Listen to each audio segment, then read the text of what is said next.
देखो इसमें से हम लोग सबसे पहले कॉस्ट करते हैं। अभी कॉस्ट क्या है, कैसे सम सॉल्व करना है, इसके अंदर क्या आता है, मैं आपको सब बता देता हूँ। उसके बाद हम लोग इसके फॉर्मेट देखते हैं।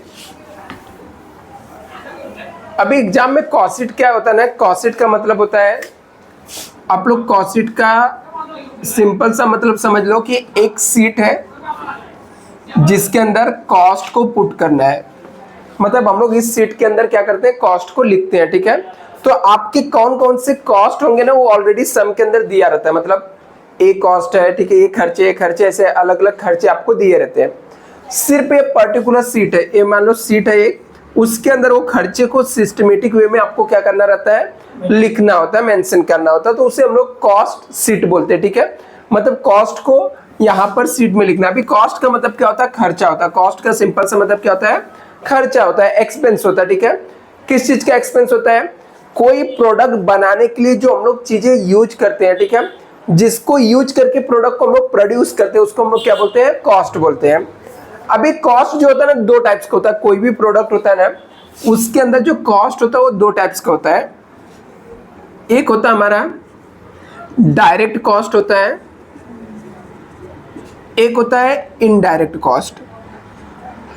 डायरेक्ट कॉस्ट मतलब क्या, जिसके विदाउट प्रोडक्ट तो प्रोड्यूस हो ही नहीं सकता, ठीक है। जैसे मार्कर है, मार्कर बनाने के लिए मुझे प्लास्टिक लगेगा, इंक लगेगा, ये हमारा बेसिक नीड है, ठीक है। लेबर एक लगेगा, बाकी इसके ऊपर कलर डालना है नहीं डालना, ठीक है, पेंटिंग करना नहीं करना, वो सब सेकेंडरी हो गया। तो एक होता है हमारा प्राइमरी, दूसरा क्या होता है, सेकेंडरी होता है। मतलब ऐसा बोल सकते हो, डायरेक्ट कॉस्ट होता है, दूसरा कौन सा होता है, इनडायरेक्ट होता है। अभी यहाँ पर जो एलिमेंट्स होते हैं, बेसिकली एलिमेंट्स ऑफ कॉस्ट होते हैं, ये हमारे पास तीन टाइप्स के होते हैं। हर एक प्रोडक्ट के अंदर ये तीनों इन्वॉल्व होते ही है। एक तो मटेरियल लगता है हमको, कोई भी प्रोडक्ट बनाना है, काम करने वाला कोई लेबर तो चाहिए ही चाहिए। कितनी भी टेक्नोलॉजी आ जाए, उस टेक्नोलॉजी को स्टार्ट करने के लिए लेबर हमको लगेगा ही लगेगा। और थर्ड होता है हमारा ओवरहेड। अभी ये जो एक्सपेंस रहते हैं, इसको भी हम लोग दो पार्ट्स में डिवाइड करते हैं। मतलब ये मटेरियल के दो टाइप्स होते हैं, एक डायरेक्ट मटेरियल होता है, एक होता है इनडायरेक्ट मटेरियल। लेबर भी दो होते हैं, डायरेक्ट लेबर और इनडायरेक्ट लेबर होता है। ओवरहेड भी हमारे पास दो टाइप्स के होते हैं, डायरेक्ट और इनडायरेक्ट। आप इसको ओवरहेड ना लिख के ना एक्सपेंस लिखो। एक्सपेंस भी दो टाइप्स के होते हैं, ठीक है। मतलब मटेरियल, लेबर, ओवरहेड सब कितने टाइप्स के होते हैं, दो टाइप्स के होते हैं। ये जो डायरेक्ट वाला पार्ट्स होता है ना, डायरेक्ट मटेरियल, डायरेक्ट लेबर, इस कॉस्ट को हम लोग बोलते हैं प्राइम कॉस्ट। इसको हम लोग क्या बोलते हैं, जो इनडायरेक्ट वाला पार्ट होता है,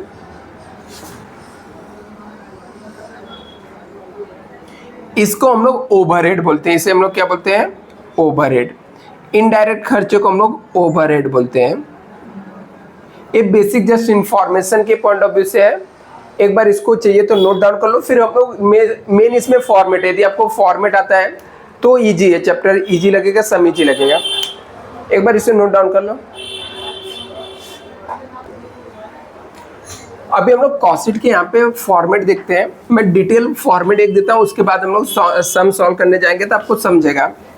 पहले मेन आज हम लोग फॉर्मेट ही देखते हैं कॉस्ट का।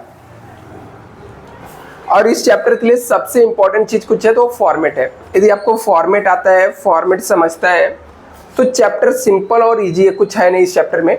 और लेकिन ऐसा बोल सकते हो कि आप कॉस्ट अकाउंटिंग का वेटेज वाला चैप्टर कोई है ना, तो यही है, क्लासिफिकेशन ऑफ कॉस्ट ही है, जिसका वेटेज ज़्यादा है as a compare material cost और लेबर या ओवरहेड जो था। तो यहाँ पर अभी इसके फॉर्मेट कैसे होते हैं, यहाँ पर सब आपको एग्जाम में दिया रहता है, सिर्फ उसमें से उठा के इसमें लिखना रहता है। जैसे आपने 12th में फाइनल अकाउंट्स पढ़ा था, तो उसके अंदर सब पहले से ट्रायल बैलेंस में दिया रहता था, उसमें से निकाल के हम लोग लिखते थे। ऐसे इसके अंदर भी कॉस्ट के अंदर भी होता है। तो हम लोग यहाँ पे लिखते हैं in the books of, normal format इस पे रफ बना दो ना, तो ये सब फॉर्मेट। हाँ कॉस्ट शीट एज ऑन जो भी डेट रहेगा, यहाँ पे पर्टिकुलर्स होता है रुपीस और सीपीयू, ये हमारे पास 3 कॉलम होते हैं। इसके अंदर सबसे पहला हम लोग लिखते हैं डायरेक्ट खर्चे। अभी डायरेक्ट कॉस्ट के अंदर क्या आता है, मटेरियल आता है, लेबर आता है और ओवरहेड आता है, सॉरी डायरेक्ट एक्सपेंस आता है। क्या क्या आता है, डायरेक्ट मटेरियल, डायरेक्ट लेबर और डायरेक्ट एक्सपेंस आता है, ठीक है। 3 आइटम आते हैं हमारे पास। अभी मटेरियल में भी क्या होता है ना, यदि मान लो आपके सब में डायरेक्टली डायरेक्ट मटेरियल लिख के दे दिया तो टेंशन नहीं, आप डायरेक्टली डायरेक्ट मटेरियल लिख दो, काम खत्म हो गया। बट कभी कभी क्या होता है ना, रॉ मटेरियल का ओपनिंग क्लोजिंग देता है, ठीक है। तो जब आपको मैं पूरा यहाँ पे डिटेल फॉर्मेट बता रहा हूँ तो सब कुछ कवर हो जाए, ठीक है। तो जब आपको ओपनिंग क्लोजिंग दिया रहेगा तो यहाँ पर हेडिंग डालने का रॉ मटेरियल कंज्यूम, मतलब सबसे पहले रॉ मटेरियल आएगा डायरेक्ट एक्सपेंस के अंदर, उसके अंदर रॉ मटेरियल कंज्यूम होता है, ठीक है। हमको रॉ मटेरियल कंज्यूम हेडिंग तब डालना जब आपको ओपनिंग क्लोजिंग दिया रहेगा तो रॉ मटेरियल का। अभी ओपनिंग क्या होता है, जैसे पिछले साल कोई माल हम लोगों ने मंगाया था और हम लोगों ने यूज नहीं किया, अकाउंट क्या हो गया, क्लोज हो गया, और नेक्स्ट ईयर में हम लोग सबसे पहले उसी आइटम को यूज करेंगे, तो इस टाइप के आइटम को हम लोग ओपनिंग बोलते हैं। लास्ट ईयर का क्लोजिंग इस साल का क्या हो जाएगा, ओपनिंग हो जाएगा, तो इसको हम लोग बोलते हैं opening stock of raw material. Opening stock of raw material लिखने का, अभी हम लोग को लास्ट ईयर का जो माल बचा हुआ तो उतने में हमारा पूरा बिजनेस तो कंप्लीट होने वाला नहीं, चलने वाला नहीं, ठीक है। तो हम लोग क्या करेंगे, यहाँ पर और भी मटेरियल को परचेस करेंगे, तो इसके अंदर ऐड करते हैं हम लोग purchase of raw material. Raw material purchase किया, इसके अंदर ऐड कर देने का। अभी इसके अंदर मटेरियल खरीद के लाने से रिलेटेड जितने भी खर्चे रहेंगे सब इसके अंदर ऐड हो जाता है, जैसे कैरेज इनवर्ड हो गया, इसको याद करना पड़ेगा, ये सब में दिया रहेगा, बट ये आपको पता रहे कि आइटम इसके अंदर ही आएगा। जब हम लोग माल को खरीद के लाते समय जो ट्रांसपोर्टेशन के कॉस्ट बढ़ते हैं उसको हम लोग कैरेज इनवर्ड बोलते हैं, ठीक है। कैरेज इनवर्ड हो गया। इसके अलावा ऑक्ट्रॉय ड्यूटी, कस्टम ड्यूटी, ये जो कुछ भी हम लोग पेमेंट करते हैं, नहीं लेबर चार्जेस, मटेरियल लाने का रहेगा तो आप ले सकते हो, ठीक है। प्रोडक्ट बनाने के लेबर चार्जेस अलग से आता है, ठीक है। ये सिर्फ मटेरियल का खर्चा निकालना है, सिर्फ रॉ मटेरियल का कि कॉस्ट कितना हो रहा है, हाँ उसका कॉस्ट कितना है। कि मान लो क्योंकि मुझे प्रोडक्ट बनाना है तो मुझे रॉ मटेरियल लगेगा ही, तो जो भी रॉ मटेरियल का मेरा टोटल खर्चा जा रहा है वो हम लोग निकाल रहे हैं इसमें से लेस कर देने का, less closing stock of raw material. जो क्लोजिंग स्टॉक रहेगा रॉ मटेरियल का उसको यहाँ से लेस कर देने का, फाइनली जो अमाउंट रहेगा उसको सेकेंड वाले कॉलम में लिख देने का। यहाँ पे डेबिट क्रेडिट नहीं होगा, इसमें डेबिट क्रेडिट नहीं होता है, ये सिंपल सा फॉर्मेट होता है, ठीक है। Opening stock of raw material लिखने का, purchase of raw material add करने का, कैरेज इनवर्ड, ठीक है, खरीद के लाने का भाड़ा उसमें ऐड कर देने का, और भी कोई कॉस्ट रहेगा, ठीक है, और भी कोई कॉस्ट रहेगा तो उसको भी इसके अंदर हम लोग क्या कर देंगे, ऐड कर देंगे।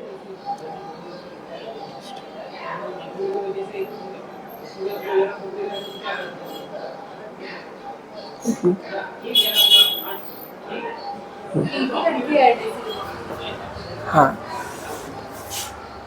तो यहाँ पर रॉ मटेरियल क्या, opening stock of raw material लिखने का, परचेस ऑफ रॉ मटेरियल इसमें ऐड करने का, कैरेज इनवर्ड ऐड कर देने का, closing stock of raw material को लेस कर देने का, ठीक है। दूसरा ये डायरेक्ट खर्चे, डायरेक्ट खर्चे के अंदर 3 आइटम आता है, मटेरियल, लेबर और एक्सपेंसेस। तो मटेरियल के आइटम है। फिर इसके अंदर लिखने का डायरेक्ट लेबर, जो वर्कर रहते हैं उनको जो पेमेंट करते हैं उसको लेबर कॉस्ट या वेजेस बोलते हैं, उसका अमाउंट लिखने का। इसके बाद थर्ड जो खर्चे आएंगे, क्या हुआ,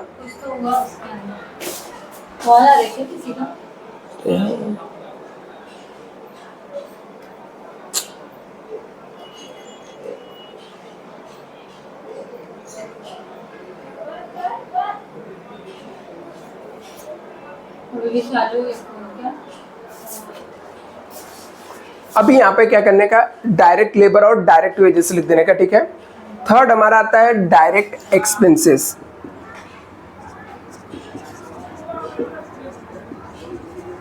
ये तीनों आइटम हमारे सम में ऑलरेडी दिया रहेगा, ठीक है। ये सब कुछ डेटा दिया रहता है, सिर्फ आपको यहाँ पे लिखना होता है।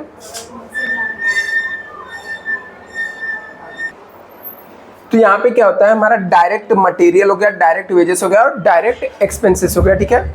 उसको यहाँ पे लिख देने का। अभी ये तीनों का जो टोटल रहता है ना, उसको हम लोग प्राइम कॉस्ट बोलते हैं। उसे हम लोग क्या बोलते हैं, प्राइम कॉस्ट। तो ये तीनों को हम लोग ऐड कर लेंगे, जो अमाउंट आएगा उसको हम लोग क्या बोलेंगे, प्राइम कॉस्ट। अभी इसके अंदर ऐड करने का और भी खर्चे दिया रहेगा वो क्वेश्चन में। हाँ, अभी जैसे मैं क्या कर रहा हूँ यहाँ पे, मुझे पूरे प्रोडक्ट का कॉस्ट निकालना कि एक प्रोडक्ट बनाने में कितना खर्चा जाएगा। तो मान लेते हैं हम लोग ने मटेरियल ला दिया, लेबर भी अपॉइंट कर लिया और जो खर्चे चाहिए तो छोटे मोटे वो खर्चे भी कर दिए, बट प्रोडक्ट बन के रेडी हो जाएगा क्या, नहीं। प्रोडक्ट बनाने के लिए मुझे एक प्लेस चाहिए, ठीक है, मशीन चाहिए, सब बहुत सारे खर्चे चाहिए, मतलब एक फैक्ट्री चाहिए। इन शॉर्ट में क्या चाहिए, फैक्ट्री। तो फैक्ट्री को चलाने के लिए जो खर्चे होते हैं ना, उसको हम लोग फैक्ट्री ओवरहेड बोलते हैं। उसे हम लोग क्या बोलते हैं, फैक्ट्री ओवरहेड। तो ये प्राइम कॉस्ट जो रहेगा ना, ये वर्ड आपको याद करना पड़ता है, ये आपको सम में नहीं दिया रहेगा, ये सब दिया रहेगा, सिर्फ आपको याद रखना कि ये सब आइटम यहाँ पे लिखना है। फिर इस प्राइम कॉस्ट के अंदर ऐड करने का फैक्ट्री ओवरहेड, मतलब फैक्ट्री से रिलेटेड जो खर्चे रहेंगे वो सब इसके अंदर ऐड हो जाता है। जैसे फैक्ट्री की बिल्डिंग मान लो रेंट पे है, ठीक है, तो फैक्ट्री रेंट हो गया। ये मतलब याद होना चाहिए, मतलब किसके किसके क्या क्या है। पावर, हाँ, पावर एंड फ्यूल हो गया। मतलब फैक्ट्री से रिलेटेड जितने खर्चे रहेंगे ना, वो सब नहीं, वो सब मिक्स करके दिए रहेंगे। वो अपने को क्वेश्चन पर टिक करना पड़ेगा। हाँ, अपना काम है बाइफरकेशन करके लिखने का, उसका अपने को 20 मार्क्स देते हैं, ठीक है। अपने को ये पता रहना चाहिए कि कौन सा आइटम फैक्ट्री में जाएगा, कौन सा आइटम प्राइम कॉस्ट वाले में जाएगा, कौन सा आइटम और आगे जो हेड आने वाले हैं उसके अंदर जाएगा। तो यहाँ पर हम लोग फैक्ट्री से रिलेटेड जितने भी खर्चे रहते हैं सब फैक्ट्री ओवरहेड के अंदर लिखते हैं। फैक्ट्री रेंट हो गया, पावर एंड फ्यूल हो गया, ठीक है। इसके अलावा इनडायरेक्ट मटेरियल हो गया,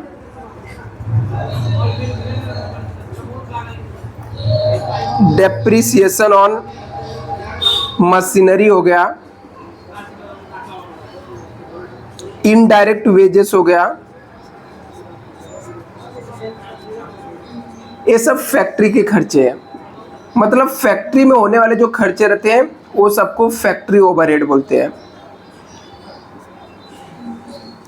इस सब का टोटल मानने का सेकंड वाले कॉलम में लिखने का, और ये प्राइम कॉस्ट के अंदर ये अमाउंट ऐड कर देने का। जो टोटल आता है ना उसको हम बोलते हैं वर्क कॉस्ट। ये आपको याद रखना कि इसको हम लोग वर्क कॉस्ट बोलते हैं। हाँ, वर्क कॉस्ट। अभी यदि हम लोग को ओपनिंग स्टॉक दिया WIP का, ओपनिंग क्लोजिंग 3 टाइप्स के होते हैं। ओपनिंग क्लोजिंग जो होता है वो 3 टाइप्स का होता है। एक मटेरियल का होता है, दूसरा हमारा किसका होता है, मटेरियल के अलावा हमारा WIP होता है, वर्क इन प्रोग्रेस, ठीक है। मटेरियल के अलावा किसका होता है, वर्क इन प्रोग्रेस का, और एक होता है फिनिश गुड्स का। एक किसका होता है, फिनिश गुड्स का। तो 3 टाइप्स के हमारे ओपनिंग क्लोजिंग होते हैं और तीनों अलग अलग जगह पे एडजस्ट होते हैं। जैसे ओपनिंग जो है रॉ मटेरियल का इसके अंदर आएगा, यहाँ पर जो WIP वाला रहता है, मतलब क्या, आधा माल बन के रेडी हो गया, ठीक है, तो कहाँ पे रखा रहेगा, फैक्ट्री में रखा रहेगा। कहाँ पे रहेगा, फैक्ट्री में। कच्चा माल यहाँ पे जो माल आधा बन के रेडी हो गया वो कहाँ पे रहेगा, फैक्ट्री में रहेगा, ठीक है। तो हम लोग फैक्ट्री के अंदर इसको जाके ऐड कर देंगे, add opening stock of WIP।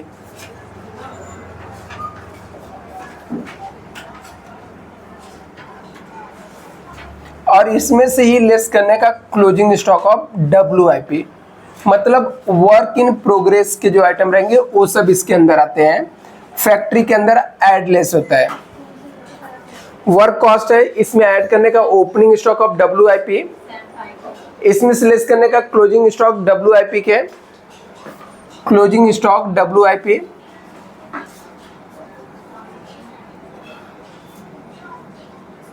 Work in progress. जो यहां पर आएगा उसे हम लोग बोलते हैं नेट वर्क कॉस्ट।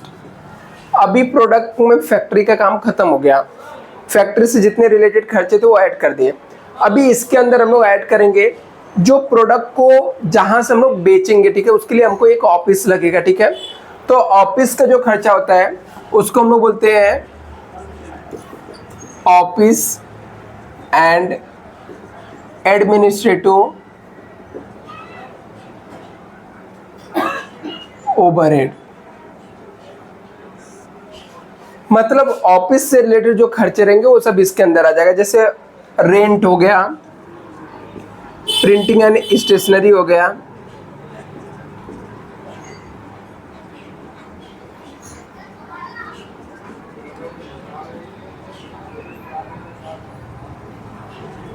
सैलरी हो गया। ऐसे ऑफिस से रिलेटेड जो खर्चे रहेंगे सबको यहाँ पर लिखने का, और ये सबका टोटल मार के आउटर कॉलम में लिख देने का। अभी इस कॉस्ट के अंदर इसको ऐड कर देने का, तो जो हमारा टोटल कॉस्ट आ जाएगा, इस कॉस्ट को हम लोग बोलते हैं कॉस्ट ऑफ प्रोडक्शन। अभी ऑफिस के खर्चे ऐड करने के बाद प्रोडक्ट का फाइनल कॉस्ट मिल जाता है, तो उसके अंदर ऐड करने के यदि पिछली बार का कोई फाइनल गुड्स बन के पड़ा हुआ है, हमारे पास नहीं बिका हुआ है, तो उसको इस साल में हम लोग सोल्ड करते हैं, तो उसको हम लोग बोलते हैं add opening stock of finish goods. Finish goods का ओपनिंग स्टॉक इसमें ऐड करने का, less closing stock of finish goods. जो अमाउंट आएगा उसको हम लोग बोलते हैं cost of goods sold. Cost of goods sold, ठीक है, इसे हम लोग बोलते हैं कॉस्ट ऑफ गुड्स सोल्ड। अभी इसके अंदर से क्या करने का, ऐड करेंगे अभी प्रोडक्ट को बेचने से रिलेटेड जो खर्चे रहते हैं उसको हम लोग बोलते हैं सेलिंग के कॉस्ट, ठीक है। तो इसमें ऐड करेंगे हम लोग सेलिंग एंड डिस्ट्रीब्यूशन,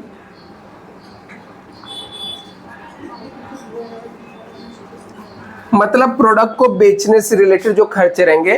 तो इसमें मैं एग्जांपल के लिए एक दो ये लिख रखता हूँ, ठीक है। जैसे यहाँ पर सेल्समैन की सैलरी हो गई, सेल्समैन सैलरी, एडवर्टाइजमेंट हो गया,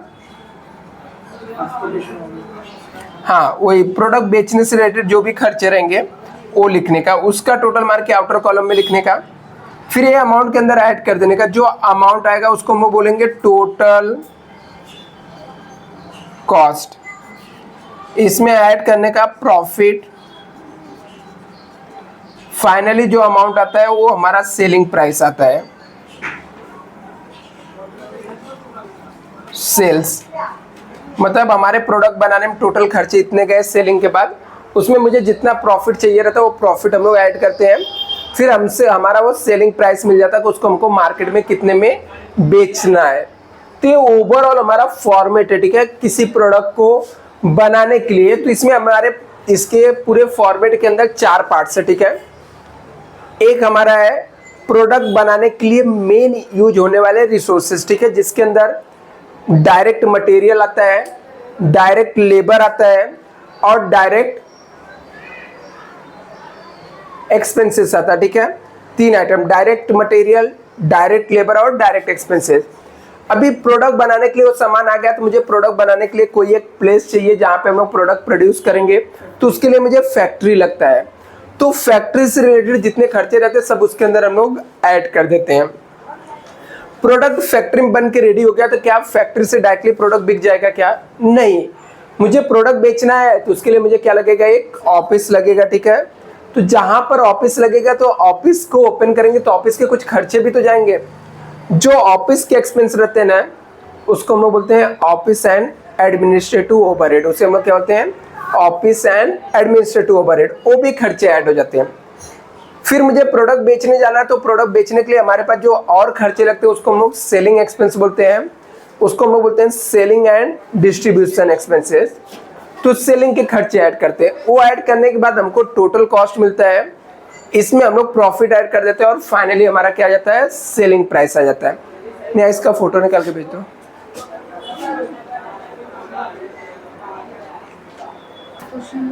ये देखो यहाँ पे बच्चा, इतना करने के बाद आपको क्या करना रहता है, इसका सीपीयू निकालना होता है। इसका मतलब होता है कॉस्ट पर यूनिट, ठीक है। सीपीयू का फुल फॉर्म क्या होता है, कॉस्ट पर यूनिट। यहाँ पे तो हम लोग इसका कॉस्ट पर यूनिट निकालते हैं।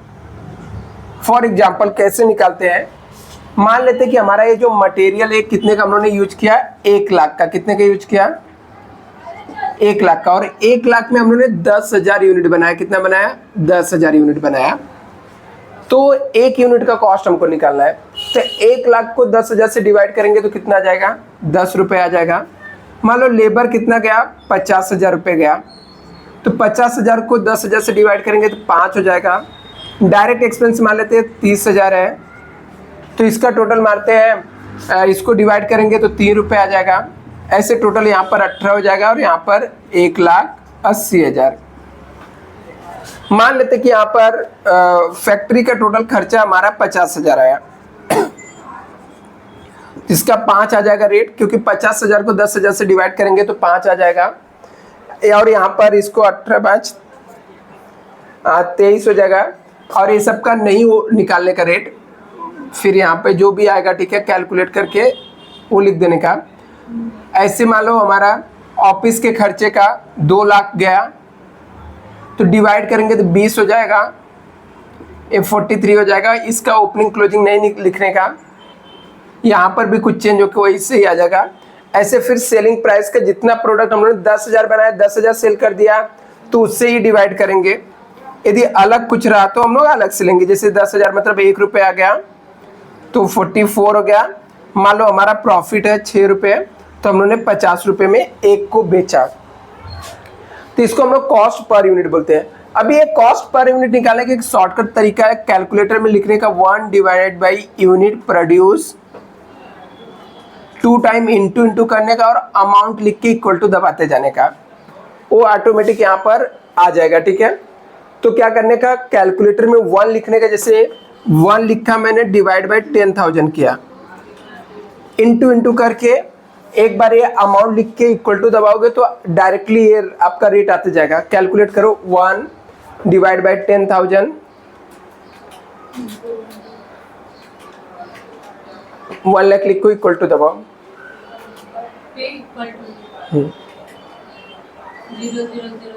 ये ऐसा कैसे आ रहा है, कैलकुलेटर में 1 लिखो, डिवाइड बाई 10,000,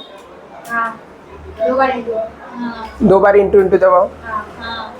अभी कैलकुलेटर में दूसरा कुछ मत, डायरेक्टली 1 लाख लिखो, ठीक है। 1 लाख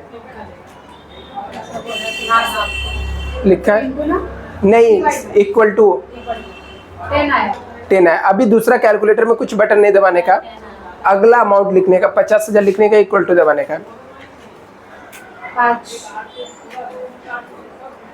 50,000 को 3 क्या करने का, 50 लिखने का, इक्वल टू दबा देने का डायरेक्टली। 30,000 लिखने का, इक्वल टू दबाने का, तो डायरेक्टली ये आते जाएगा आपका। तो इस तरीके से आप इसको कैलकुलेट करके निकाल सकते हो, ठीक है। किसे कॉपी कर लो बच्चा आप लोग। नेक्स्ट लेक्चर में हम लोग इसके क्या करेंगे, सम सॉल्व करेंगे। अभी इसके बाद हम लोग सेमेस्टर 6 से स्टार्ट करते हैं। सर इससे पहले ही बोलते बाद